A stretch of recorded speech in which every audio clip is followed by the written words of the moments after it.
ప్రియ స్నేహితులారా, ఈరోజు మనం పాత నిబంధన గ్రంథంలో కనబడేటువంటి బిలాము అనబడినటువంటి ఒక వ్యక్తి గురించి కొన్ని సంగతులు తెలుసుకోబోతా ఉన్నాం. సంఖ్యాకాండం గ్రంథం 22, 23, 24 అధ్యాయాల్లో ఈ బిలాము అనేటువంటి వ్యక్తిని గూర్చి వ్రాయబడింది. అంతేకాకుండా ద్వితీయోపదేశకాండం గ్రంథం, యెహోషువ గ్రంథం, నెహెమ్యా గ్రంథం, మీకా గ్రంథం, ఈ గ్రంథాలన్నింటిలో కూడా బిలామును గూర్చిన ప్రస్తావన ఉంది. సంఖ్యాకాండం గ్రంథంలోనే 22, 23, 24 అధ్యాయాల్లో 50 సార్లు బిలాము అనేటువంటి పేరుని మనం చూస్తాం. అంతేకాకుండా క్రొత్త నిబంధన గ్రంథంలో కూడా పేతురు 2వ పత్రికలో, యూదా పత్రికలో, ప్రకటన గ్రంథం 2వ అధ్యాయంలో ఈ బిలామును గూర్చినటువంటి ప్రస్తావన ఉంది. అలాగైతే ఈ బిలాము ఎవరు? ఈ బిలామును గూర్చి మనం ఖచ్చితంగా ఎందుకు తెలుసుకోవాలి అనేటువంటి సంగతులను ఈరోజు మీ ముందుకు తీసుకొని వస్తాను. మీరు కూడా ఈ వీడియో మొదటి నుండి చివరి వరకు స్కిప్ చేయకుండా చూడాలని మీకు మనవి చేస్తూ ఉన్నాను. ఒకవేళ మీరే గనక మొట్టమొదటిసారి మన ఛానల్ చూస్తూ ఉన్నట్లయితే ఈ ఛానల్ సబ్స్క్రైబ్ చేయండి, ఈ వీడియో లైక్ చేయండి, షేర్ చేయండి. సంఖ్యాకాండం గ్రంథంలో 22వ అధ్యాయంలో ఈ బిలామును గూర్చినటువంటి ప్రస్తావన వచ్చినప్పుడు ఇతని గురించి ప్రస్తావించింది ఎవరు అంటే సిప్పోరు కుమారుడైనటువంటి బాలాకు అనబడినటువంటి మోయాబు రాజు. ఎందుకు మోయాబు రాజు ఈ బిలామును గూర్చి అతడు జ్ఞాపకం చేసుకున్నాడు అంటే, ఇశ్రాయేలీయులు ఐగుప్తు దేశంలో 430 సంవత్సరాలు కఠిన దాసత్వంలో ఉన్న తర్వాత దేవుడు తన మహాకృపచేత మోషే అహరోన్ల నాయకత్వంలో వారిని ఐగుప్తు దేశం నుండి విమోచించి సుమారుగా 40 సంవత్సరాలు అరణ్యములో వారిని వాగ్దాన దేశము వైపుగా నడిపిస్తూ తీసుకుని వచ్చాడు. అంటే వారు వాగ్దాన దేశములో ప్రవేశించేటువంటి కాలం ఆసన్నమైంది. అదేవిధంగా వారు దాదాపుగా ప్రయాణాన్ని ముగించి వారు ఎక్కడికి వచ్చారు అంటే యోర్దాను నదికి తూర్పుగా ఉన్నటువంటి మోయాబు మైదానాలకు వారు చేరుకున్నారు. సంఖ్యాకాండం గ్రంథంలో వ్రాయబడిన మాటలు మనం గమనించినప్పుడు ఇశ్రాయేలు ప్రజలు విస్తారముగా ఉన్న కారణాన్ని బట్టి మోయాబీయులు వారి రాజైనటువంటి బాలాకు ఇశ్రాయేలు ప్రజలకు భయపడ్డారు.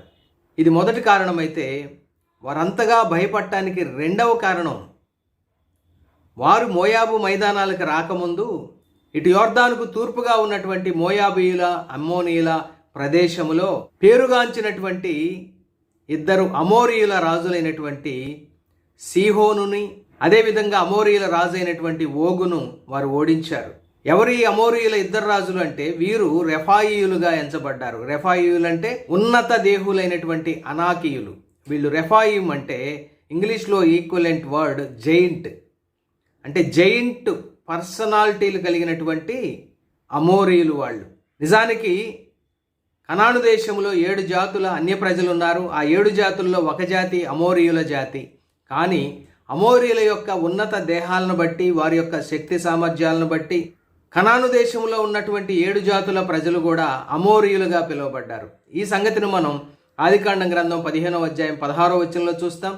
తదుపరి అనేక పాత నిబంధన పుస్తకాల్లో కనాను ప్రజలను అమోరీయులని పిలవడం కూడా మనం గమనించగలం. ఎందుకు ఆ కనాను దేశంలో నివసిస్తున్నటువంటి 6 జాతుల కనానీయులు అందరూ కూడా అమోరీయులని పిలువబడ్డారంటే వారి యొక్క ఆకారాలను బట్టి, వారి ఎత్తు ఎంత ఉంటుంది, వారు ఎంత బలం గలవారు అనడానికి ఒక గొప్ప రుజువు ఏంటంటే ఆమోస్ గ్రంథం 2వ అధ్యాయం 9, 10 వచనాల్లో అమోరీయుల గురించి మాట్లాడుతూ ఆమోస్ ప్రవక్త దేవదారు వృక్షమంత ఎత్తు గలవారు, సింధూర వృక్షమంతా బలము గలవారు అని అక్కడ వ్రాయడం జరిగింది. అలాగైతే వారి ఎత్తు ఎంతో మనం ఊహించుకోవటం కాదు. కానీ అమోరీయుల రాజు తను నిద్రించడానికి, విశ్రాంతి తీసుకోవడానికి వాడినటువంటి ఒక మంచము యొక్క కొలతలు కూడా బైబిల్ గ్రంథంలో వ్రాయబడ్డాయి. మనం గమనిద్దాం. ద్వితీయోపదేశకాండం గ్రంథం 3వ అధ్యాయం 11వ వచనం. రెఫాయియులలో బాషాను రాజైన ఓగు మాత్రము మిగిలెను. రెఫాయియులు అంటే జైంట్స్ అని సమాన అర్థము కలిగినటువంటి హిబ్రూ పదం వాడబడింది. రెఫాయిలలో బాషాను రాజు అయిన ఓగు మాత్రము మిగిలెను. అంటే ఇతడు ఒక జైంట్ పర్సనాలిటీ కలిగినటువంటి వ్యక్తి. అతని మంచము ఇనుప మంచము. చూడండి, మంచము సహజంగా మనం చెక్కతో చేయించుకుంటాం. అది టేక్ వుడ్ కావచ్చు, రోజ్ వుడ్ కావచ్చు, సహజంగా మంచాలు చెక్కతో చేయించుకుంటారు. కానీ ఇతని మంచం ఇనుప మంచము. ఎందుకో కూడా ఇప్పుడు మనం చూద్దాం. అది అమ్మోనీయుల రబ్బాలో ఉన్నది కదా. చూడండి, ఆ మంచం ఎక్కడుందంటే అమ్మోనీయుల రబ్బా. అంటే ఆ దినాల్లో అమ్మోనీయులకు రబ్బా అనేటువంటి పట్టణం రాజధానిగా ఉంది. నేటికి కూడా ఈ రబ్బా అనేటువంటి పట్టణం జోర్దాన్ దేశంలో ఉన్నది. దాని పొడుగు అంటే బాషాను రాజు అయినటువంటి ఓగు విశ్రాంతి తీసుకునేటువంటి ఇనుప మంచము యొక్క పొడుగు మనుష్యుని మూరతో 9 మూరలు. చూడండి, మనుష్యుని మూరతో 9 మూరలు. దాని వెడల్పు 4 మూరలు. అంటే మూరలు అంటే మన ప్రజెంట్ డే కొలమానాల ప్రకారం ఒక్క మూర 1.5 అడుగుతో సమానం.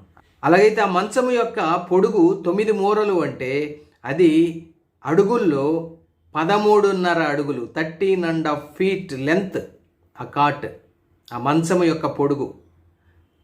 ఇక వెడల్పు వచ్చేసి 4 మూరలు అంటే 6 అడుగుల వెడల్పు.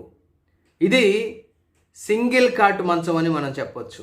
ఎందుకంటే ఆ బాషాను రాజు అయినటువంటి ఓగు యొక్క ఎత్తు చూడండి, 13.5 అడుగుల మంచం అంటే కనీసం అతడు అట్లీస్ట్ మినిమంలో మినిమం 12 అడుగుల పొడుగుండి ఉంటాడు, లేదా 13 అడుగుల పొడుగుండి ఉంటాడు. ఇటు అతని యొక్క మరి వెడల్పు కూడా మనం గమనించుకుంటే 6 అడుగుల మంచం ఉందంటే కనీసం 4-5 అడుగుల వెడల్పు అతను ఉండి ఉంటాడు. అంటే ఎంత జైంట్ పర్సనాలిటీయో చూడండి. ఇతను మాత్రమే కాదు, అమోరీయుల రాజు అయినటువంటి సీహోనుది కూడా ఇదే పర్సనాలిటీ. ద్వితీయోపదేశకాండం 3వ అధ్యాయం 8వ వచనంలో ఈ విధంగా దానికి రుజువుగా వ్రాయబడింది. ఆ కాలమున అర్నోను ఏరు మొదలుకొని హెర్మోను కొండ వరకు యోర్దాను అవతలనున్న దేశమును అమోరీయుల 2 రాజుల యొద్ద నుండి పట్టుకొంటిమి. చూడండి, అమోరీయుల 2 రాజులు, ఒకడేమో సీహోను, మరొక అతనేమో ఓగు. వీళ్ళిద్దరు కూడా రెఫాయిములు అంటే ఉన్నత దేహులు. అలాంటి వారిని ఇశ్రాయేలీలు ఈ మోయాబు మైదానాలకు రాకముందు ఓడించారు. సహజంగా కనాను దేశంలో ఉన్నటువంటి వారి యొక్క నమ్మిక ఏంటంటే అమోరీయులను ఎవరు ఓడించలేరు, ఎందుకంటే వాళ్ళు జైంట్ పర్సనాలిటీస్ అనుకునేవారు. కానీ ఎప్పుడైతే ఇశ్రాయేలీలు వచ్చి 2 అమోరీయుల రాజులను ఓడించి తరువాత వారు ప్రయాణంలో సాగి మోయాబు మైదానాలకు వచ్చారో, మోయాబు రాజు అయినటువంటి బాలాకు ఈ పరిస్థితి అంతా చూచి ఇశ్రాయేలీలతో తాను యుద్ధం చేసి వారిని గెలవలేను అనేటువంటి నిశ్చయానికి వచ్చి ఆ దినాల్లో ముఖ్యంగా మెసొపొటేమియా దేశంలోని పశ్చిమ భాగంలో యూఫ్రటీస్ నది ఒడ్డున ఉన్నటువంటి పెతోరు అనేటువంటి పట్టణంలో నివసిస్తున్నటువంటి బిలాము అనేటువంటి ఒక సోదెగాడిని పిలిపించాలని నిశ్చయించుకున్నాడు. ఎందుకంటే ఆ దినాల్లో బిలాముకున్నటువంటి పేరు ప్రఖ్యాతులు ఏంటంటే అతడు దీవించేవాడు దీవించబడతాడని, అతడు శపించేవాడు శపించబడతాడని అతనికి పేరు ప్రఖ్యాతులు ఉన్నాయి. నిజానికి మెసొపొటేమియా దేశం అంటే ప్రజెంట్ డే ఇరాక్. పురాతన కాలంలో పితృ అనబడినటువంటి పట్టణమే ఈ పెతోరు అని చరిత్రకారులు నిర్ధారించారు. ఇప్పుడు ప్రజెంట్ డేస్లో ఈ పితృ అనేటువంటి పట్టణం ఎక్కడుంది అంటే ఇది ప్రజెంట్ డేస్లో అంటే ఈ వర్తమాన కాలంలో టర్కీ దేశములోని సౌత్ ఈస్ట్ భాగములో ఈ పెతోరు అనేటువంటి పట్టణం లేదా పితృ అనేటువంటి పట్టణం ఉంది. కానీ బైబిల్ కాలంలో అది మెసొపొటేమియా దేశంలో భాగంగా ఉంది. ఈ విషయాన్ని మనం సంఖ్యాకాండం 22వ అధ్యాయం 4వ వచనంలో, ద్వితీయోపదేశకాండం 23వ అధ్యాయం 4వ వచనంలో చూస్తాం. ద్వితీయోపదేశకాండంలో ఏమని వ్రాయబడిందంటే నదుల అరాములోని పెతోరు పట్టణ నివాసి అని వ్రాయబడింది. నదుల అరాము అంటే మెసొపొటేమియా అని అక్కడే ఫుట్ నోట్లో వ్రాయబడింది. అంత మాత్రమే కాకుండా ఈ మెసొపొటేమియా దేశము ఆదికాండం గ్రంథం 24వ అధ్యాయం 10వ వచనములో అరామ్ నహరాయిము అని పిలువబడింది. అరామ్ నహరాయిము అని పిలువబడింది. అంటే అక్కడ కూడా ఫుట్ నోట్లో మెసొపొటేమియా అని రాశాడు. అంటే ప్రజెంట్ డే ఇరాక్ దేశం అన్నమాట. ఓకే, ఇరాక్ దేశములో నివాసం చేసేటువంటి ఇతని యొక్క పేరు ప్రఖ్యాతులు మోయాబు దేశములో, అంటే ప్రజెంట్ డే జోర్డాన్ భాగం అది. మోయాబు ప్రదేశాలన్నీ కూడా ప్రజెంట్ డే జోర్డాన్ దేశంలో ఉన్నాయి. ఆ జోర్డాన్ దేశం వరకు కూడా ఇతని యొక్క పేరు ప్రఖ్యాతులు వ్యాపించినాయి. ఇప్పుడు మోయాబు రాజు అయినటువంటి బాలాక్ ఏమనుకుంటున్నాడంటే, సోదె సొమ్ము ఇచ్చి ఆ బిలామును పిలిపించి అతని ద్వారా ఇశ్రాయేలీయులను శపించి వారిని హతము చేద్దామనుకున్నాడు. వారిని తన దేశంలో నుండి తోలివేద్దామని నిర్ణయించుకొని తన యొక్క అధికారులకు సోదె సొమ్మిచ్చి బిలాము దగ్గరకు పంపాడు. ఈ బిలాము సోదెగాడు అంటానికి మరొక అద్భుతమైనటువంటి రుజువు యెహోషువ గ్రంథం 13వ అధ్యాయం 22వ వచనంలో మనకు కనబడతా ఉంది. అక్కడ స్పష్టంగా రాయబడింది సోదెగాడైన బిలాము అని రాయబడింది. అంటే సూత్సేయర్, అంటే డబ్బు తీసుకొని సోది చెప్పేటువంటి ఒక వ్యక్తి. పాత నిబంధనలో అతని గురించి ప్రస్తావింపబడిన ప్రతి సందర్భంలో కూడా బెయోరు కుమారుడైనటువంటి బిలాము అని మాత్రమే వ్రాయబడింది, కానీ ఎక్కడ అతడు ప్రవక్త అనేటువంటి విషయం కూడా వ్రాయబడలా. సంఖ్యాకాండ గ్రంథం 22వ అధ్యాయంలో 8వ వచనంలో మోయాబు అధికారులతో బిలాము అన్నటువంటి మాట మనకి ఆశ్చర్యాన్ని గొలిపే మాట అండి. ఏంటంటే, ఈ రాత్రి ఇక్కడనే ఉండుడి, యెహోవా నాకు సెలవిచ్చిన మాటలను నేను తిరిగి వచ్చి మీతో చెప్పేదనెను. అప్పుడు మోయాబు అధికారులు బిలామునొద్ద బస చేసిరి. చూడండి, ఇక్కడ మనకి ఆశ్చర్యకరమైన సంగతి ఏంటంటే, ఈ బిలాము అనేటువంటి వ్యక్తి యెహోవా దేవుని ఎరిగినటువంటి వాడుగా ఉన్నాడు. ఈ 22వ అధ్యాయం, 23వ అధ్యాయం, 24వ అధ్యాయంలో కూడా అనేక సందర్భాల్లో యెహోవా దేవుని గురించినటువంటి ప్రస్తావన. ఇదే సంఖ్యాకాండ గ్రంథం 22వ అధ్యాయం 18వ వచనంలో నా దేవుడైన యెహోవా సెలవిచ్చు నోటి మాటను నేను మీరలేను అనేటువంటి మాట. ఇవన్నీ చూచినప్పుడు ఇతడు యెహోవా దేవుని యొక్క ప్రవక్త ఏమో అని మనకి అనుమానం వస్తుంది. ఇది అనుమానం మాత్రమే కాదు, క్రొత్త నిబంధన గ్రంథంలో పేతురు భక్తుడు తను వ్రాసినటువంటి 2వ పత్రిక 2వ అధ్యాయంలో బిలామును ప్రవక్త అని పేర్కొనడం జరిగింది. పాత నిబంధన గ్రంథంలో ఈ బిలాము సోదెగాడనే వ్రాయబడింది, కానీ ప్రవక్త అని ఎక్కడా వ్రాయబడలేదు. కొత్త నిబంధన గ్రంథం నుండి పేతురు గారు అతని ప్రవక్త అని పేర్కొంటున్నాడంటే ఖచ్చితంగా అతడు ప్రవక్తే. అయితే అతడు ఒక అన్యుడు, మెసొపొతేమియా దేశంలో నివసించేటువంటి, అదిగో సోదె సొమ్ము తీసుకొని శపించటం, సోదె సొమ్ము తీసుకొని దీవించటం చేస్తున్నటువంటి ఈ వ్యక్తి యెహోవా దేవునిని ఎరిగిన వాడే, ప్రవక్తలాగా పనిచేసిన వాడే, కానీ ఇతడు నిజమైనటువంటి ప్రవక్త కాదు అని మనకు అర్థమవుతోంది. ఏ ప్రవక్త కూడా దేవుడు తనకిచ్చినటువంటి మాటలు చెప్పడం తప్ప ఇలాగా తన సొంత లాభం కోసం ప్రజలను శపించటం, తన సొంత లాభం కోసం డబ్బులు తీసుకొని ప్రజలను దీవించడం చేసినట్లుగా చరిత్రలో ఎక్కడా వ్రాయబడలా. ఏ నిజమైన ప్రవక్త కూడా ఇలా చేయడు. అలాగైతే ఇతడు ఒక అబద్ధ ప్రవక్త, ఒక దారి తొలగిపోయినటువంటి ప్రవక్త. ఇతని యొక్క గుణలక్షణాలు చాలా చక్కగా కొత్త నిబంధనలో పేతురు గారు, యూదా గారు, ప్రకటన గ్రంథంలో యోహాను ద్వారా ప్రభువైన యేసుక్రీస్తు వారు కూడా ఈ బిలామును గురించి, ఇతని యొక్క గుణలక్షణాల గురించి మాట్లాడడం జరిగింది. అలాగైతే ఈ బిలాము అనబడినటువంటి వ్యక్తి ఒక సోదెగాడు, ఒక అబద్ధ ప్రవక్త, ఇంకా చెప్పాలంటే ఒక మాంత్రిక విద్యలను అభ్యసించి తద్వారా ప్రజలను శపించటం, తద్వారా ప్రజలను దీవిస్తున్నట్టు భ్రమింప చేయడం చేసినటువంటి వ్యక్తి మాత్రమే సుమా. ఇప్పుడు సంఖ్యాకాండం గ్రంథంలో 22, 23, 24 అధ్యాయాల్లో బిలామును గురించి వ్రాయబడినటువంటి సంగతులు మనం గమనించినప్పుడు, ఈ బిలాము తన యొద్దకు వచ్చినటువంటి మోయాబు అధికారులతో యెహోవా నాకు ఏం సెలవిస్తాడో నేను తెలుసుకొని మీతో చెప్తాను అన్నాడు. నిజంగానే యెహోవా దేవుడు ఆ రాత్రి బిలామును వద్దకు వచ్చాడు. బహుశా దర్శనంలో కనబడి ఉండొచ్చు, లేదా వాక్కు ద్వారా ప్రత్యక్షమై ఉండొచ్చు. దేవుడు ఖండితంగా బిలాముకు ఆజ్ఞాపించింది ఏంటంటే, నీవు వారితో వెళ్ళకూడదు. చూడండి, వచ్చినటువంటి మోయాబు అధికారులతో, ఓ బిలాము నువ్వు వెళ్ళకూడదు, దేవుని యొక్క ఆజ్ఞ అండి ఇది. ఆ ప్రజలను శపించకూడదు, అంటే ఇశ్రాయేలు ప్రజలను నీవు శపించకూడదు. మోయాబు అధికారులు వచ్చిందే బిలామును తీసుకుని వెళ్ళి అతని ద్వారా ఇశ్రాయేలు ప్రజలను శపింప చేయాలని. కానీ దేవుడు 2 విషయాలను ఖండితంగా బిలాముకు ఆజ్ఞాపించాడు. ఒకటి, నీవు వారితో వెళ్ళకూడదు. రెండవది, ఇశ్రాయేలు ప్రజలను శపించకూడదు. కారణం కూడా దేవుడు చెప్తున్నాడు. వారు ఆశీర్వదింపబడిన వారు. ఇశ్రాయేలు ప్రజలు ఆశీర్వదింపబడిన ప్రజలు. They are blessed people. అలాగైతే మొదటిసారి ఈ బిలాము నేను రానని చెప్పి అధికారులను పంపించేశాడు వెనక్కి. కానీ మోయాబు రాజు అయినటువంటి బాలాకి ఏం చేశాడంటే, ఇంతకుముందు వెళ్ళినటువంటి అధికారుల కంటే బహుఘనత వహించినటువంటి అధికారులను, అంత మాత్రమే కాదు ఎక్కువ మంది అధికారులను పెతోరులో ఉన్నటువంటి బిలాము నొద్దకు పంపడం జరిగింది. అధికారులు వచ్చి ఏమంటున్నారు ఈసారి అంటే, నీవు మాతో వస్తే నీకు బహుఘనత కలగజేస్తానంటున్నాడండి మోయాబు రాజు. అంత మాత్రమే కాదు, నువ్వు ఏం కోరితే అది ఇస్తానంటున్నాడు అని చెప్పారు. తన యొద్దకు వచ్చిన ఘనత వహించిన అధికారులతో బిలాం ఏమంటున్నాడంటే, బాలాకు రాజు తన ఇంటెడు వెండి బంగారాలను నాకిచ్చినా కూడా కొద్ది పనైనా గొప్ప పనైనా చేయడానికి నేను యెహోవా దేవుని యొక్క మాటను మేరను అంటా ఉన్నాడు.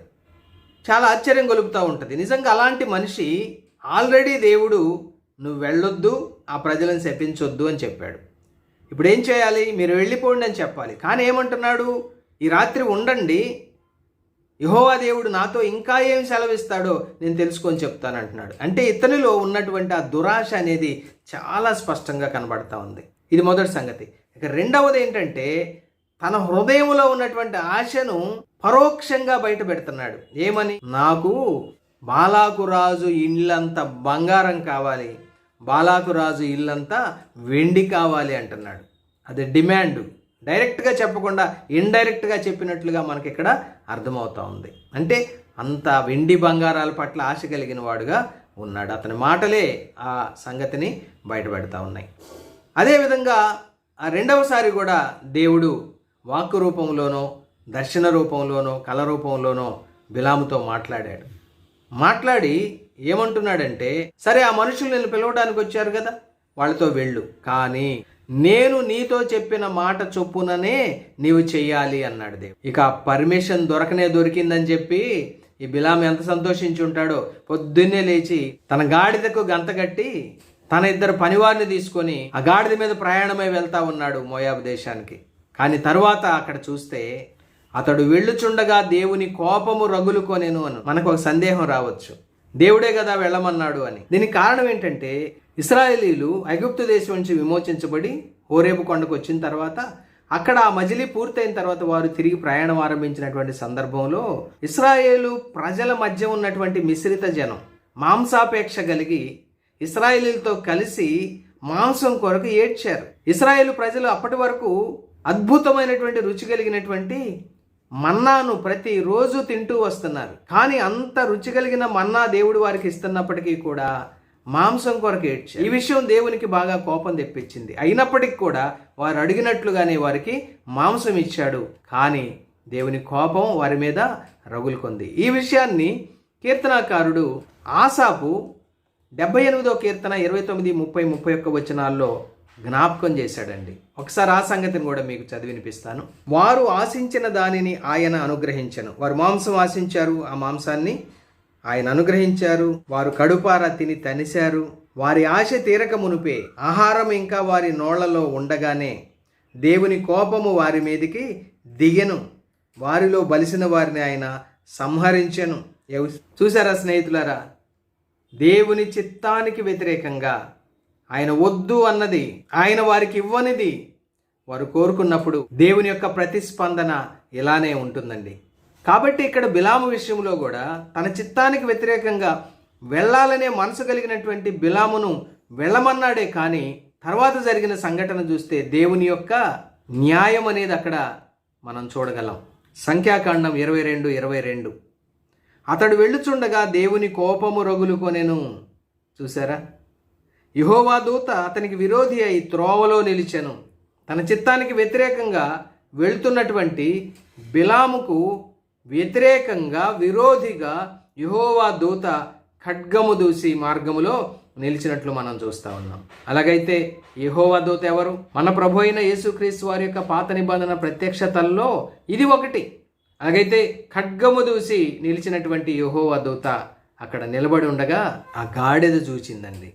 ఏ గాడిద మీద అయితే బిలాము ఎక్కి వెళ్తా ఉన్నాడో ఆ గాడిద చూచి నేను గనక ఎదురుగా వెళ్తే ఆ యెహోవా దూత చేతిలో నా యజమాని చనిపోవటం ఖాయం అనుకొని ఆ గాడిద ఏం చేసిందంటే త్రోవని అంటే ఆ మార్గాన్ని విడిచి పొలంలోకి వెళ్ళిపోయింది. అంటే తన యజమానిని కాపాడటం కోసం. గాడిద యెహోవా దూతను చూడగలిగింది కానీ బిలాము చూడలేకపోతా ఉన్నాడు. కారణం ఏంటంటే ధనాపేక్షతో అతని కన్నులు మూసుకొని పోయినాయండి. అతడు ఆత్మీయుడు కాదు, మనోనేత్రములు వెలిగించబడినవాడు కాదు. కాబట్టే యెహోవా దూతను చూడలేకపోతున్నాడు. అతని మనోనేత్రాలు మూయబడినటువంటి వాడుగా ఉన్నాడు.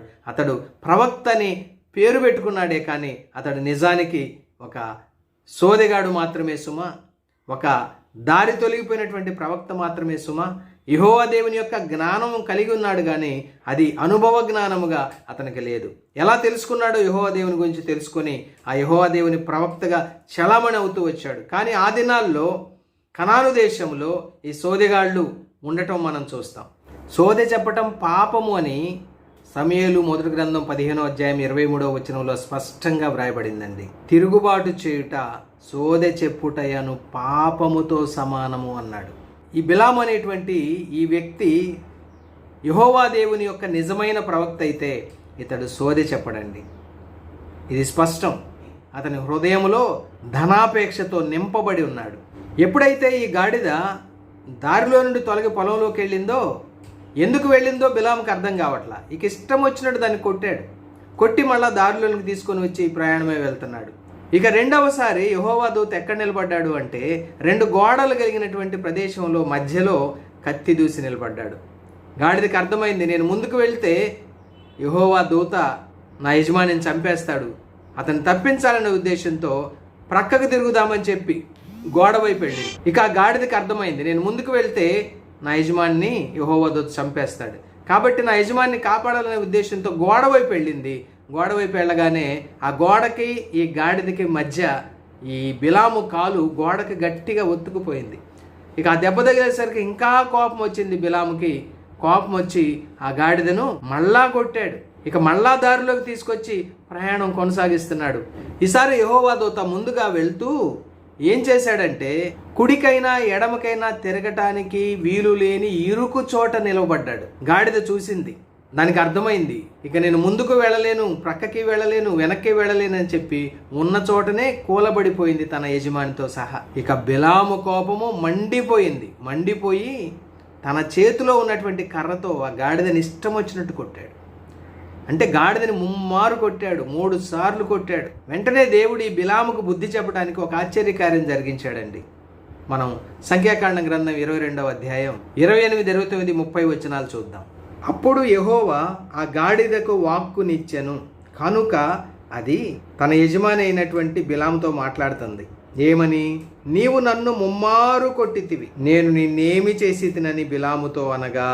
చూడండి, అయ్యా యజమాని, నీవు నన్ను 3 సార్లు కొట్టావు, నేనేం చేశానయ్యా అంటుంది. నిజానికి తను ఎక్కి వెళ్తున్నటువంటి తన గాడిద, అది గాడిద మానవ స్వరంతో మాట్లాడుతుంటే వెంటనే బిలాము ఆశ్చర్యపోవాలి, తన తప్పును తెలుసుకోవాలి, ఇది దేవుని కార్యమని గ్రహించాలి. అతడు నిజమైన ప్రవక్త కాదు, ధనాపేక్ష పరుడైనటువంటి ఒక దారి తొలగిపోయిన అబద్ధ ప్రవక్త అతను. కాబట్టి తన గాడిద మాట్లాడుతున్నా కూడా అది ఒక హెచ్చరికగా గమనించకుండా దానికి జవాబిస్తున్నాడు. ఏమని అన్నాడు? నీవు నా మీద తిరుగబడితివి. చూడండి, గాడిదట బిలాం మీద తిరగబడిందంట. ఇతని ఆశ ఏంటంటే త్వరగా ఎప్పుడెప్పుడు వెళ్ళి ఇశ్రాయేలీయులను శపించి డబ్బు తెచ్చుకుందామని అతనికి ఆశ. కానీ గాడిదేమో ప్రయాణం సాఫీగా సాగనివ్వట్ల. కారణం ఏంటి? గాడిదేమో కత్తి దూసి నిలిచి ఉన్నటువంటి యెహోవా దూతను చూచి తన యజమాని ప్రాణాలు కాపాడాలని అది ప్రయత్నం చేస్తుంటే బిలాముకేమో గాడిద యొక్క ప్రవర్తన తిరుగుబాటులాగా ఉంది. కారణం ఏంటి? అతని మనోనేత్రాలు మూయబడి ఉన్నాయి. ఆ కత్తి దూసి నిలబడిన యెహోవా దూతను బిలాము చూడలేకపోతా ఉన్నాడు. ఇది ఇతని యొక్క ఆత్మీయ గుడ్డితనాన్ని మనకు వెల్లడి చేస్తూ ఉంది స్నేహితులారా. ఇంకా ఏమంటున్నాడంటే, నా చేతిలో కర్రే ఉంది, నిజానికి నా చేతిలో ఖడ్గం ఉంటే నిన్ను చంపి ఉందును అంటున్నాడు. చూడండి, ఖడ్గం లేదు కాబట్టి నువ్వు బ్రతికిపోయావు, నువ్వు తిరుగుబాటు చేసిన కారణాన్ని బట్టి నేను ఖడ్గంతో నిన్ను చంపేసేవాడిని అంటున్నాడు. అలాగైతే తనేం చేస్తున్నాడో తనకు అర్థం కావట్లా. దేవుడు వెళ్ళొద్దన్నా వెళ్ళటం ఏంటి? తిరుగుబాటే. నిజానికి రెండోసారి దేవుడు వెళ్ళమన్నట్టు మనకు కనబడుద్దు, కానీ దేవుని చిత్తానికి వ్యతిరేకంగా ఇతని మనసులో ఉన్నటువంటి సంగతి, హృదయంలో ఉన్నటువంటి రహస్యాలను ఎరిగినటువంటి మన ప్రభు అయినటువంటి దేవుడు, ప్రభు అయిన యేసుక్రీస్తు వారు అతని హృదయాలను ఎరిగినవాడు, యేసు ప్రభువారు ప్రతి మానవుని హృదయాన్ని ఎరిగినవాడు. అతని హృదయ అంతర్యాలు, అతని మనసులో ఉన్న సంగతులు అన్నీ ఎరిగినవాడు. 139వ కీర్తనలో దావీదు భక్తుడు ఏం చెప్పాడు?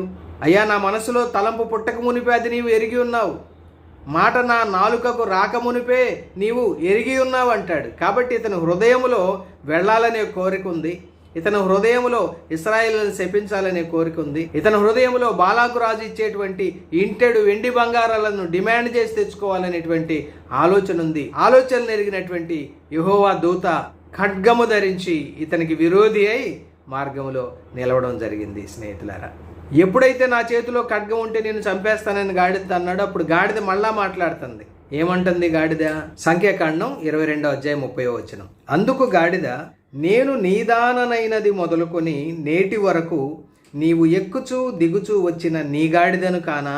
చూడండి పాపం, ఈ గాడిద ఎంత ప్రేమతో తన యజమానికి తనకున్నటువంటి సంబంధాన్ని గుర్తు చేస్తుందో చూడండి. నేను నీదాననైనది మొదలుకొని, ఎప్పుడు కొనుక్కున్నాడో, ఎంత వయసు అప్పుడు కొనుక్కున్నాడో తెలియదు, కానీ ఈ గాడిద బిలాము దగ్గరికి వచ్చిన మొదటి దినం మొదలుకొని ఎంత నమ్మకంగా పనిచేసిందో చూడండి. నీవు ఎక్కుచు దిగుచు అంటే ఈ గాడిద మీద బిలాము అనేక ప్రయాణాలు చేశాడు, కానీ ఏ రోజు కూడా ఈ గాడిదలా ప్రవర్తించాలి. అదే సంగతిని గుర్తు చేస్తూ ఉంది. నేను ఎప్పుడైనా నీకిట్లు చేయుట కద్దా అంటే, నేను ఎప్పుడైనా నీకు ఇలా చేశానా, అలా జరిగిందా, నేను అట్లా ప్రవర్తించానా అని ప్రశ్నలు వేస్తుంది. ఎందుకు అంటే, నేను ఎప్పుడూ చేయని దానిని ఈరోజే ఎందుకు ఇలా చేస్తున్నాను అనేది నువ్వు గ్రహించలేకపోతున్నావురా బాబు అని నిజంగా బిలాముకు బుద్ధి చెబుతున్నట్టుందండి గాడిద. ఇప్పుడు బిలాం జవాబిస్తున్నాడు, లేదు లేదు, నువ్వు ఎప్పుడు ఇంతకుముందు ఎట్లా చేయలేదు అన్నాడు. పేతురు గారు కూడా చాలా స్పష్టంగా రాశాడు ఈ విషయాన్ని. పేతురు 2:16 తాను చేసిన అతిక్రమము నిమిత్తము అతడు గద్దింపబడెను. ఎవరు? బిలాము. ఎవరి చేత? చూడండి ఎలాగో పేతురు గారు రాస్తున్నాడు. ఎట్లనగా ఎలా గద్దించబడ్డాడని చెప్తున్నాడు పేతురు గారు. నోరు లేని గార్ధపము, చూడండి, నోరు లేని గార్ధపము అనగా గాడిద మానవ స్వరముతో మాటలాడి ఆ ప్రవక్త యొక్క వెర్రితనము అడ్డగించెను. చూడండి, ఒక గాడిద, దేవుడు తనకు నోరివ్వగా ఆ గాడిద ఈ బిలాముకు బుద్ధి చెప్పిందండి. వెంటనే దేవుడు మరొక ఆశ్చర్యకార్యం జరిగించాడు. సంఖ్యాకాండం గ్రంథం 22:31. అంతలో యెహోవా బిలాము కన్నులు తెరిచెను. చూడండి, ఇంతవరకు అతని యొక్క భౌతికమైన కళ్ళు బాగానే కనపడుతున్నాయి, కానీ అతని మనోనేత్రాలు మూయబడి ఉన్నాయి. అంతలో యెహోవా బిలాము కన్నులు తెరచెను కనుక దూసిన ఖడ్గము చేత పట్టుకొని త్రోవలో నిలిచి ఉన్న యెహోవా దూతను అతడు చూచి తల వంచి సాష్టాంగ నమస్కారము చేయగా. చూడండి, దేవుడు ఎప్పుడైతే బిలాము కన్నులు తెరిచాడో, త్రోవలో ఖడ్గము దూసి నిలిచి ఉన్న యెహోవా దూతను చూచి సాష్టాంగపడ్డాడు. ఇప్పుడు యెహోవా దూత మాట్లాడుతున్నాడు. ఈ ముమ్మారు నీ గాడిదను నీవేలా కొట్టితివి, ఇదిగో నా ఎదుట నీ నడత విపరీతమైనది కనుక నేను నీకు విరోధినై బయలుదేరి వచ్చి తిని. చూసారా, దేవుని ఎదుట విపరీతమైన నడత నడిచిన బిలాము ఇక్కడ మనకి కనబడతా ఉన్నాడు. చూడండి, ఇక్కడ ఇప్పటి వరకు బిలాము నడిచిన నడత దేవుని ఎదుట విపరీతంగా ఉన్నట్లు దేవుడే సాక్ష్యమిస్తూ ఉన్నాడు. కనుక నేను నీకు విరోధినై బయలుదేరి వచ్చి తిని. చూడండి, ఒక మానవుడికి దేవుడి విరోధి అయితే ఆ మానవుడి యొక్క పరిస్థితి ఏంటి? ఆ గాడిద నన్ను చూచి ఈ ముమ్మారు నా ఎదుట నుండి తొలగెను, అది నా ఎదుట నుండి తొలగని ఎడల నిశ్చయముగా నేను అప్పుడే నిన్ను చంపి దాని ప్రాణమును రక్షించి ఉందునని అతనితో చెప్పాను. చూడండి, ఆ గాడిద యెహోవా దూత చేతిలో నుండి తన యజమాని ప్రాణాన్ని కాపాడింది. అది గ్రహించక ఆ ధనాపేక్షాపరుడు, మనోనేత్రాలు మూయబడినటువంటి ఆ గుడ్డివాడు తన ప్రాణాలు కాపాడిన గాడిదకి ఇచ్చిన బహుమానం ఏంటంటే 3 సార్లు దెబ్బలు. అప్పుడు బిలాము ఏమంటున్నాడంటే, నేను పాపము చేసి తిని. చూడండి, ఒప్పుకుంటున్నాడు, నేను పాపం చేశానని ఒప్పుకుంటున్నాడు. ఒప్పుకొని ఏం చేయాలి? అయ్యా నేను వెనక్కి వెళ్ళిపోతాను అని చెప్పాలా? కానీ అతనిలో ఉన్నటువంటి ధనాపేక్ష అతనితో ఏం మాట్లాడించిందో చూడండి. నీవు నాకు ఎదురుగా త్రోవలో నిలుచుట నాకు తెలిసినది కాదు అని వెనక్కి తిరిగి వెళ్ళిపోతే సరిపోయేది. కానీ ఏమంటున్నాడంటే, కాబట్టి ఈ పని నీ దృష్టికి చెడ్డదైతే నేను వెనుకకు వెళ్ళేదనని యెహోవా దూతతో చెప్పగా. చూడండి, ఈ పని నీ దృష్టికి చెడ్డదైతే, ఏ పని? నేను మోయాబు రాజు అయినటువంటి బాలాకు దగ్గరికి వెళ్ళి ఇశ్రాయేలీయులను శపించటం నీ దృష్టికి చెడ్డదైతే. తనకు తెలియదా అది చెడ్డదని? దేవుడు ముందుగానే ఆజ్ఞాపించలేదా నీవు వారిని శపించకూడదని? అయినప్పటికీ బయలుదేరొచ్చాడు. అంటే ఈ ధనాపేక్ష పరుడైనటువంటి, ఈ దారి తొలగినటువంటి ఈ అబద్ధ ప్రవక్త, ఈ సోదెగాడు. అప్పుడు యెహోవా దూత ఏమంటున్నాడంటే, నీవు ఆ మనుషులతో కూడా వెళ్ళు, అయితే నేను నీతో చెప్పు మాటే కానీ మరేమియూ పలుకకూడదు అని చెప్పాడు. ఇక వెంటనే మళ్ళా పర్మిషన్ దొరికింది కదా అని ఆనందంతో బయలుదేరి వెళ్ళిపోయాడు. ఇక బిలాము ప్రయాణం చేసి బాలాకు రాజు దగ్గరికి వెళ్ళాడు. వెళ్ళి అంటున్నాడు, ఇదిగో నేను వచ్చాను, అయినా కూడా ఏదైనా చెప్పడానికి నాకు శక్తి ఉందా? దేవుడు నా నోట పలికించు మాటలే నేను పలుకుతాను అన్నాడు. అన్నటువంటి ఆ వ్యక్తి 23వ అధ్యాయం 1వ వచనంలో ఏమన్నాడంటే, ఇక్కడ నేను బలి అర్పించడానికి 7 బలిపీఠాలను కట్టించు, ఒక్కొక్క దాని మీద అర్పించడానికి 7 కోడెలని 7 పొట్టేళ్లను నాకు ఇవ్వు అంటే, మోయాబు రాజు అయినటువంటి బాలాకు ఆ విధంగానే 7 బలిపీఠాలను కట్టించాడు, 7 కోడెలను తెప్పించాడు, 7 పొట్టేళ్లను తెప్పించాడు. ఈ బిలాము ఒక్కొక్క బలిపీఠం మీద ఒక్కొక్క కోడెను ఒక్కొక్క పొట్టేలును అర్పించాడు. ఈ విధంగా బలులు అర్పించిన తర్వాత ఈ బిలాము ఏం చేశాడంటే, దేవుడు తనకేమన్నా మాటలు సెలవిస్తాడా అని వినటానికి ప్రక్కకు వెళ్తాడు. దేవుడు కూడా బిలామును ఎదుర్కొని బిలాము నోటిలో తన మాటలు ఉంచుతాడు.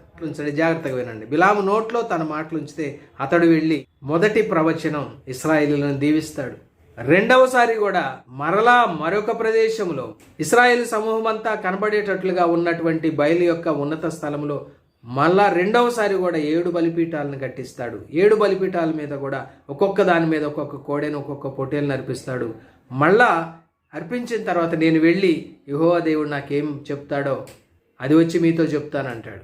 రెండవసారి కూడా దేవుడు అతని నోట్లో తన మాటలు ఉంచినప్పుడు రెండవసారి కూడా బిలాము ఇశ్రాయేలీయులను దీవిస్తాడు. ఇది 2వ ప్రవచనం. ఈ ప్రవచనాల్లో ఉన్నటువంటి ఆశ్చర్యకరమైన సంగతులు మరొక వీడియోలో మనం మాట్లాడుకుందాం. ఈ 2 సార్లు కూడా బిలాము ఇశ్రాయేలుని దీవించాడు. ఇప్పుడు బాలాకు రాజు ఏమంటున్నాడంటే, సంఖ్యాకాండం గ్రంథం 23వ అధ్యాయం 27వ వచనం, బాలాకు నీవు దయచేసి రమ్ము, నేను వేరొక చోటికి నిన్ను తోడుకొని పోయేదను, అక్కడ నుండి నా నిమిత్తము నీవు వారిని శపించుట దేవుని దృష్టికి అనుకూలమగునేమో అని బిలాముతో చెప్పాను. చూడండి, నీవు వారిని శపించుట దేవుని దృష్టికి అనుకూలమగునేమో అని మోయాబు రాజు అయినటువంటి బాలాకు బిలాముతో చెప్తున్నాడు. ఇక వెంటనే బాలాకు ఏం చేశాడంటే 28వ వచనం, బాలాకు ఎడారికి ఎదురుగా ఉన్న పెయోరు శిఖరమునకు బిలామును తోడుకొని పోయిన తరువాత బిలాము ఇక్కడ నాకు 7 బలిపీఠములను కట్టించి ఇక్కడ 7 కోడెలను 7 పొట్టేళ్లను సిద్ధపరచుమని బాలాకుతో చెప్పాను. ఇది 3వసారి బిలాము చెప్పినట్లు బాలాకు చేశాడు. ఇప్పుడు బిలాము ఒక్కొక్క బలిపీఠం మీద ఒక కోడెను ఒక పొట్టేలును అర్పించాడు.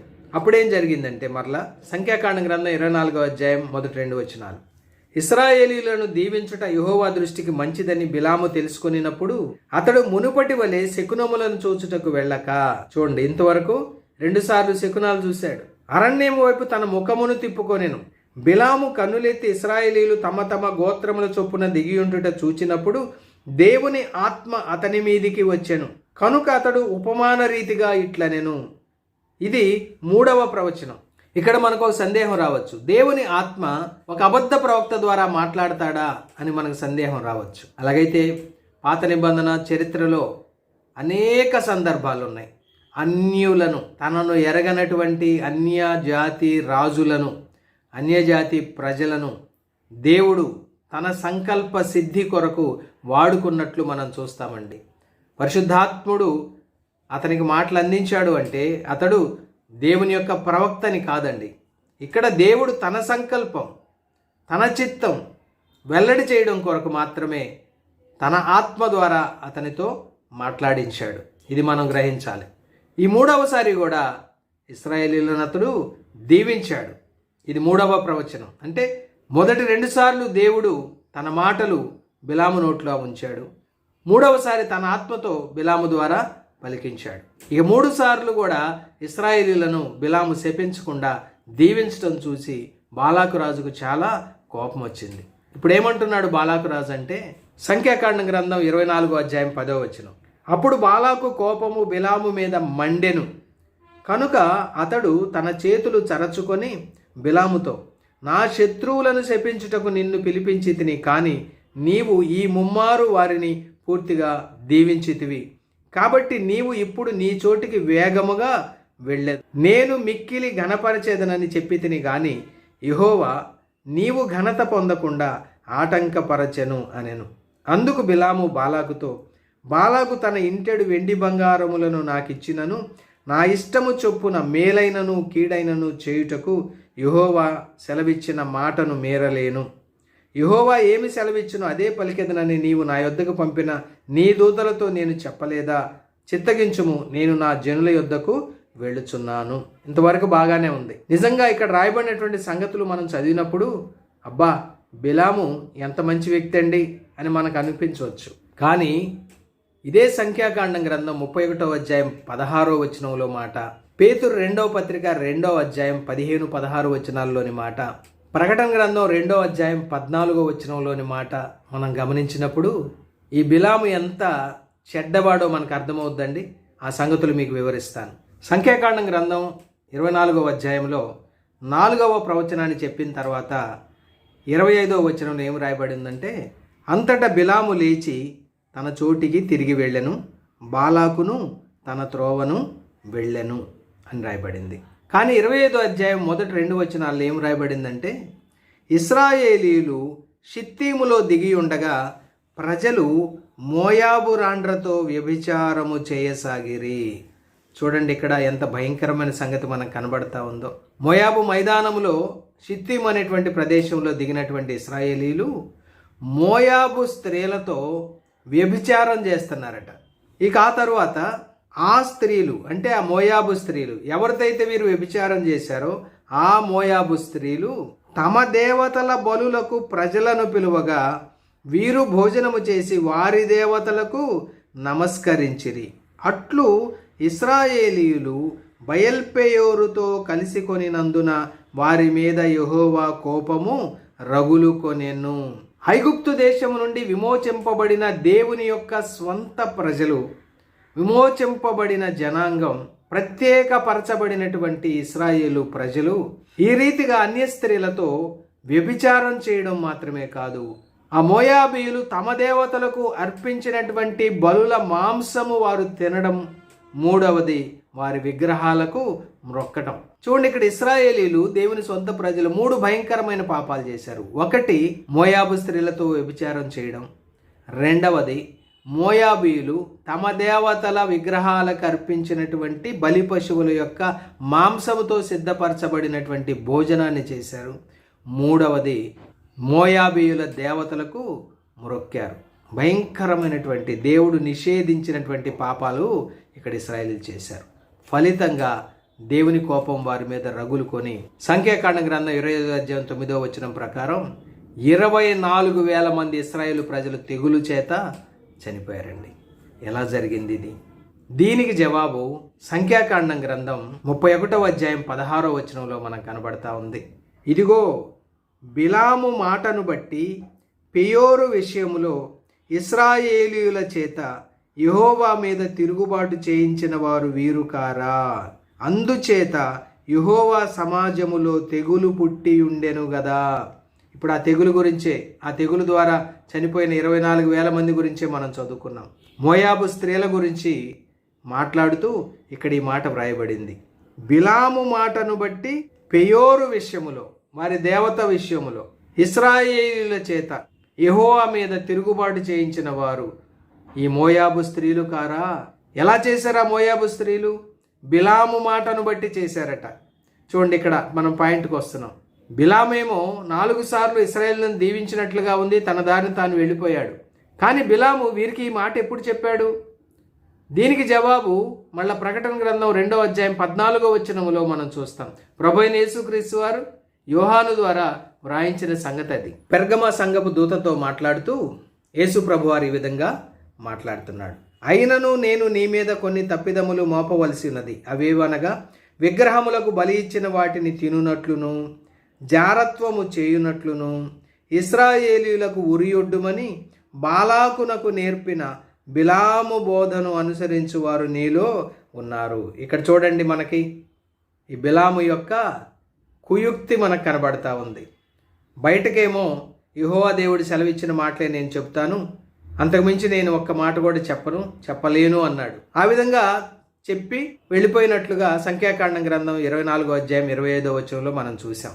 కానీ అతడు వెళ్తూ చేసినటువంటి ఒక ఘోరమైనటువంటి దుష్కార్యం ఏంటయ్యా అంటే, చాటుగా ఈ బాలాకు చెవిలో చెప్పాడు. ఊరకి చెప్పుంటాడా? ఇంటెడు బంగారం, ఇంటెడు వెండి తీసుకొని ఇలా చెప్పుంటాడని నేను అనుకుంటున్నా. ఏం చెప్పాడు? ఇశ్రాయేలీలు వ్యభిచారం చేసేటట్లుగా ప్రోత్సహించు, జారత్వం చేసేటట్లుగా ప్రోత్సహించు, అదేవిధంగా విగ్రహాలకు బలి ఇచ్చిన వాటిని తినేటట్లుగా ప్రోత్సహించు, ఆ విధంగా ఇశ్రాయేలీలకు ఉరియొడ్డు అని మోయాబు రాజు అయినటువంటి బాలాకుకు ఈ బిలాము నేర్పించి వెళ్ళాడండి. అలాగైతే ఈ బిలామును గురించి బైబిల్ గ్రంథం చెబుతున్నటువంటి మరికొన్ని సంగతులను బట్టి ఈ బిలాము అనేటువంటి వ్యక్తి ఒక అబద్ధ ప్రవక్త, ఒక సోదెగాడు అని మనకు అర్థమవుద్ది. ఆ బిలాము యొక్క కొన్ని లక్షణాలు పేతురు గారు చెప్పిన మాటల్లో నుండి, యోధా భక్తుడు చెప్పిన మాటల్లో నుండి, ప్రకటన గ్రంథం 2వ అధ్యాయం 14వ వచనంలో యేసు ప్రభువు వారు చెప్పిన మాటల నుండి అతని యొక్క కొన్ని లక్షణాలను నేను మీ ముందు పెడతాను. మీరు కూడా జాగ్రత్తగా గమనించండి. ఈ సంగతులు మనం ఎందుకు తెలుసుకోవాలో తర్వాత నేను మీకు జ్ఞాపకం చేస్తాను. ఈ బిలాము యొక్క హృదయంలో ఉన్నటువంటి ఉద్దేశాలు పరిశుద్ధాత్ముడు కొంతమంది భక్తుల ద్వారా వ్రాయించాడు. పాత నిబంధనలో, క్రొత్త నిబంధనలో కూడా ఆ సంగతులు మీకు చూపిస్తాను. యెహోషువ గ్రంథం 24వ అధ్యాయం 9-10 వచనాలు. తరువాత మోయాబు రాజును సిప్పోరు కుమారుడునైన బాలాకు లేచి ఇశ్రాయేలీయులతో యుద్ధము చేసి మిమ్మును శపించుటకు బెయోరు కుమారుడైన బిలామును పిలువనంపగా, నేను బిలాము మనవి విననొల్లనైతిని కనుక అతడు మిమ్మును దీవించుచునే వచ్చెను, అతని చేతి నుండి నేనే మిమ్మును విడిపించి తిని. చూడండి ఎంత స్పష్టంగా ఇక్కడ వ్రాయబడిందో చూడండి. బిలాము మనవి విననొల్లనైతిని. ఏంటి బిలాము మనవి దేవునితో? దేవా, వీళ్ళని శపించడానికి అవకాశం ఇవ్వు, ఎందుకంటే వీళ్ళని శపిస్తే నాకు ఇంటెడు వెండి బంగారాలు వస్తాయి, బహు ఘనత దొరుకుద్ది నాకు. ఈ విధంగా మనవి చేస్తున్నాడు. దీన్ని బట్టి మనకు అర్థమవుతా ఉంది. కానీ బిలాము యొక్క మనవిని దేవుడు వినలేదండి.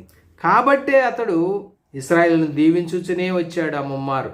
అతని చేతి నుండి నేనే మిమ్మల్ని విడిపించి తినంటే దీని అర్థం ఏంటి? నిజానికి బిలాముని దేవుడు వదిలేసి ఉంటే అతడు ఇశ్రాయేలును శపించేవాడు. ఇంతేకాకుండా మోషే గారు కూడా ఈ సంగతిని జ్ఞాపకం చేశాడు ద్వితీయోపదేశకాండం గ్రంథంలో. ద్వితీయోపదేశకాండం గ్రంథం 23వ అధ్యాయం 4-5 వచనాలు. మీరు ఐగుప్తులో నుండి వచ్చుచుండగా వారు అన్నపానములు తీసుకొని మిమ్మును ఎదుర్కొన రాక నిన్ను శపించుటకు బహుమానమునిచ్చి నదుల అరాములోని పెతోరులో నుండి నీకు విరోధముగా బెయోరు కుమారుడైన బిలామును పిలిపించిరి. అయితే నీ దేవుడైన యెహోవా బిలాము మాట విననొల్లకుండెను. చూడండి, ఇక్కడ కూడా మోషే గారు కూడా జ్ఞాపకం చేస్తున్నాడు. బిలాము మాట వినలేదు అంటే దాని అర్థం ఏంటి? బిలాము ఇశ్రాయేలును శపించాలనే కోరుకుంటున్నాడు. అంతేకాకుండా ఇంకా దేవుడు ఏం చేశాడంటే, నీ దేవుడైన యెహోవా నిన్ను ప్రేమించెను గనుక నీ దేవుడైన యెహోవా నీ నిమిత్తము ఆ శాపమును ఆశీర్వాదముగా చేశాను. శాపాన్ని ఆశీర్వాదంగా చేశాడంటే దీని అర్థం ఏంటి? బిలాము నోట్లో శాపం ఉందండి. శపించాలనే సిద్ధపడి ఉన్నాడు, కానీ దేవుడు ఆ శాపాన్ని ఆశీర్వాదంగా మార్చాడు. నెహెమ్యా గ్రంథం 13వ అధ్యాయం 2వ వచనంలో కూడా దేవుడు ఆ శాపాన్ని ఆశీర్వాదంగా మార్చినట్లు రాయబడింది. ఇక క్రొత్త నిబంధనలో పేతురు భక్తుడు, యోధా భక్తుడు, యేసు ప్రభు వారు చెప్పినటువంటి మాటల్ని క్రోడీకరించి కనుక మనం మాట్లాడుకుంటే ఇతని యొక్క అనేక చెడ్డ లక్షణాలు మనకు కనబడతాయి. పైకేమో ఒక ప్రవక్తలాగా, పైకేమో దేవుని మాట మీరనటువంటి ఒక మంచి భక్తుడిలాగా, దేవుని నమ్మకమైన సేవకుడిలాగా మాట్లాడుతున్నాడు. కానీ అతని హృదయంలో ఏముందో మనకి ఈ మాటలు 3 క్రోడీకరించుకుంటే అర్థమవుతుందండి. ఇతడు ఒక కుయుక్తి పరుడని మనకు అర్థమవుతా ఉంది. ఎందుకంటే చాటుగా ఇశ్రాయేలీలకు ఉరియొడ్డుమని మోయాబు రాజు అయినటువంటి బాలాకుకు సలహా ఇచ్చి వెళ్ళిపోయాడు. తద్వారా ఇశ్రాయేలీల్లో తెగులు పుట్టి 24,000 మంది చనిపోయారు. వారి చావుకి బిలాము కారకుడయ్యాడు. నిజానికి ఇతడు దేవుడు వద్దన్నప్పటికీ కూడా బాలాకు రాజు దగ్గరికి వెళ్ళాడు. పేతురు 2వ పత్రిక 2వ అధ్యాయం 15-16 వచనాల ప్రకారం ఈ బిలాములో ఉన్నటువంటి కొన్ని అవలక్షణాలను పేతురు గారు చాలా స్పష్టంగా వ్రాశాడు. తిన్నని మార్గమును విడిచి బెయోరు కుమారుడైన బిలాము పోయిన మార్గము అంటున్నాడు. చూడండి, దేవుడు చూపించినటువంటి తిన్నని మార్గం కాకుండా ఆ మార్గాన్ని విడిచి త్రోవ తప్పిన వాడుగా బిలాము ఇక్కడ కనబడతా ఉన్నాడు. అంటే త్రోవ తప్పిన వ్యక్తి. ఆ బిలాము దుర్నీతి వలన కలుగు బహుమానమును ప్రేమించెను. చూడండి, బిలాములో ఏముంది? దుర్నీతి ఉంది. ఆ దుర్నీతి చేయడం ద్వారా కలిగేటువంటి బహుమానాన్ని బిలాము ప్రేమించాడు. దేవుని కంటే కూడా బహుమానాన్ని ప్రేమించాడు. చూడండి, నీతి కార్యాల ద్వారా కాకుండా దుర్నీతి కార్యాల ద్వారా అతడు ఆ బహుమానాన్ని సంపాదించినట్లు మనం చూస్తాం. అలాగైతే బిలాములో దుర్నీతి ఉంది. బహుమానం అంటే వెండి బంగారాలు డబ్బు పట్ల అపేక్ష ఉన్నట్లుగా మనం చూస్తున్నాం. అంత మాత్రమే కాదు, ఇదే పేతురు 2వ పత్రిక 2వ అధ్యాయం 16వ వచనం ప్రకారం అతనిలో వెర్రితనం ఉన్నట్లు మనం చూస్తున్నాం. వెర్రితనం అంటే ఇంగ్లీష్లో మ్యాడ్నెస్. అంటే దాని అర్థం ఏంటంటే డబ్బు పిచ్చి పట్టింది ఇతనికి, వెండి బంగారాల పిచ్చి పట్టింది, బహుమానాల పిచ్చి పట్టింది. ఇక యోధా భక్తుడు అంటున్నాడు తన పత్రిక 11వ వచనంలో, బహుమానము పొందవలనని బిలాము నడిచిన తప్పు త్రోవలో, బహుమానము పొందవలనని బిలాము తప్పు త్రోవలో ఆతురముగా పరిగెత్తినట్టు రాశాడు. అలాగైతే ఈ బిలాము చేసినటువంటి అక్రమం, అతిక్రమం, కుయుక్తిని బట్టి అతనికి ఎలాంటి శిక్ష వచ్చిందో అది కూడా మీకు జ్ఞాపకం చేస్తాను. యెహోషువ గ్రంథం 13వ అధ్యాయం 22వ వచనం, ఇశ్రాయేలీలు బెయోరు కుమారుడును సోదెగాడునైన బిలామును తాము చంపిన తక్కిన వారితో పాటు ఖడ్గముతో చంపిరి. ప్రియులారా, చూడండి, ఈ సోదెగాడు, ఈ అబద్ధ ప్రవక్త యొక్క అంతం ఎలా విషాదాంతం అయిపోయిందో చూడండి. అతడు కుయుక్తి ద్వారా, దుర్నీతి ద్వారా సంపాదించిన బహుమానం, వెండి బంగారాలు, డబ్బు అతన్ని కాపాడలేకపోయాయి. ఇశ్రాయేలీలు అతని ఖడ్గముతో చంపినట్లుగా మనం చూస్తున్నాం. అలాగైతే ఈ సోదెగాడు శకునాలు చూసేటువంటి వాడు, ఈ అబద్ధ ప్రవక్త అయినటువంటి ఈ బిలాము యొక్క జీవితం, అతని యొక్క అంతం మనకి ఎలాంటి ఆత్మీయ పాఠాలు నేర్పిస్తుందో కొన్ని సంగతులు చెప్పి నేను ఈ వర్తమానాన్ని ముగిస్తాను.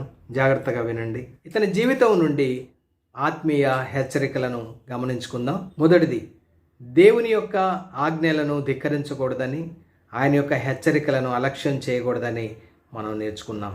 రెండవది, ధనాపేక్ష కలిగిన వారముగా మనం ఉండకూడదు.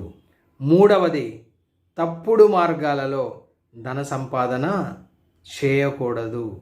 నాలుగవది, లోక సంబంధమైనటువంటి వెండి బంగారాల కొరకు, డబ్బుల కొరకు, బహుమానాల కొరకు మన విశ్వాసాన్ని త్యాగం చేయకూడదు. ఐదవది, దేవుని చిత్తాన్ని గ్రహించి ఆయన చిత్తానికి లోబడి ఆయన చిత్తాన్ని అనుసరించి మనం నడవాలి అనేది బిలాము యొక్క జీవితం మనకు ఇస్తున్నటువంటి హెచ్చరిక. అలాగైతే కొరింథీ మొదటి పత్రిక 10వ అధ్యాయం 11వ వచనం ప్రకారం, ఈ సంగతులు వారికి దృష్టాంతములుగా సంభవించి యుగాంతమందున్న మనకు బుద్ధి కలుగుటకై వ్రాయబడినటువంటి మాట మనం జ్ఞాపకం చేసుకుందాం. బిలాము అనేటువంటి ఈ వ్యక్తికి జరిగినవన్నీ కూడా ఒక దృష్టాంతాలుగా అతనికి జరిగి యుగాంతమందున్న మనకు బుద్ధి కలగటానికి వ్రాయబడ్డాయి. ఇందులో నుంచి మనం నేర్చుకోదగిన ఆత్మీయ పాఠాలు నేర్చుకుంటూ ఆ విధంగా ప్రభువుకి లోబడి ప్రభు యొక్క వాక్యానికి, ప్రభు యొక్క చిత్తానికి, ప్రభు యేసుక్రీస్తు వారు మనకు చూపినటువంటి మాదిరిలో మనం నడవడానికి మనమందరం కూడా ప్రయత్నం చేద్దాం. అలాగ చేయడానికి దేవుడే మనందరికీ తగిన సహాయం దయచేయునుగాక. దేవుడు తన మాటలను దీవించునుగాక. మీ అందరికి కూడా నా ప్రేమ వందనాలు.